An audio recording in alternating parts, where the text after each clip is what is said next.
Kenapa ada orang beli 1 kilogram ini? Pertama, dia sudah ada duit yang banyak dalam bank. Mungkin dah lebih 1 juta ringgit. Dan dia sedar kalau terus simpan dalam bentuk duit, nilainya akan jatuh setiap tahun.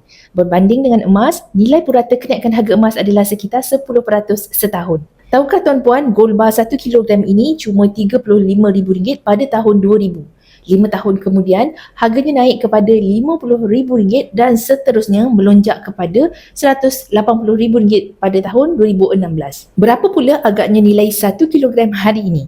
Harga semasa 1 kilo bar ini adalah tidak kurang dari RM500,000 dan kalau dijual semula, tuan-puan akan dapat sekitar RM473,000. Yang kedua, orang membeli 1 kilogram ini sebab tahu emas adalah harta yang paling mudah dicairkan kepada bentuk tunai. Lagipun, harta yang lain seperti hartanah terikat kepada sistem keuangan, seperti rumah dan tanah. Ianya memerlukan masa berbulan-bulan untuk dapatkan duit.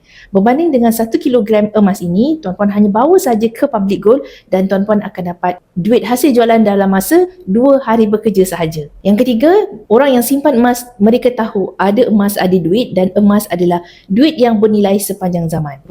Bagi tuan-puan yang sudah bersedia dan yakin untuk bermula, boleh rujuk pin pos saya, cara mudah daftar akaun dan saya akan bimbing langkah-langkah untuk dapatkan 1 kilogram ini hingga sampai ke tangan tuan-puan.